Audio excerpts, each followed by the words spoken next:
On the back of your results, we have seen some bumpy rides for emerging markets, especially here in Asia. Do you think you need to tweak your strategy or just stay the course for this period? I think we've been very consistent with our strategy in terms of wanting to lead the way in Asia, Africa and Middle East. We've been quite consistent in saying we want to stay with banking, and we've stuck to banking. But within all of that, we've had to adapt all the time. The environment is different in terms of the market. The regulatory environment is very different today. The client needs have evolved differently over this period of time. There's a lot more electronic channel today than there was some time ago. There's a lot more cross-border globalization of corporates from Asia, which wasn't there as much before. We've seen a spike in rates in China, and this China factor is worrying the world. Will you change your strategy in China? Yes, the spike in rates was temporary. It's already down to normal today. It's at 3.5% rate in China today. It flared up at the month end, and I think some of it was driven by design, by the central bank restraining liquidity. Some of it got removed by design, by the central bank pumping in liquidity. So I think you will have these bumps in all emerging markets. We've had them in Hong Kong when the credit card bankruptcies happened not so long ago.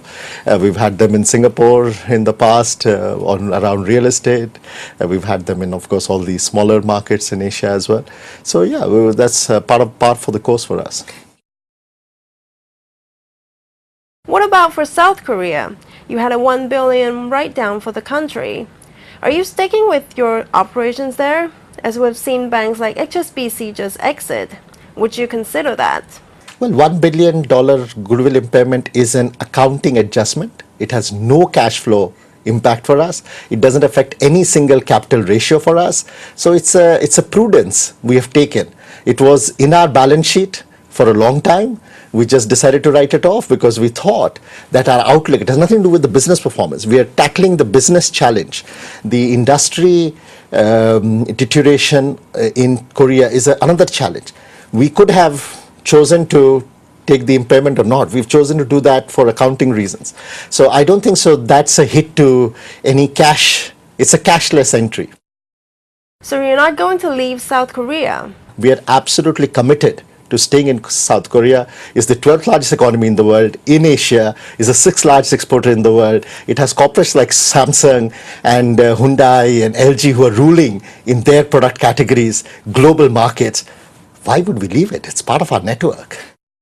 Finally, what's your biggest worry now as you look across the Asia region?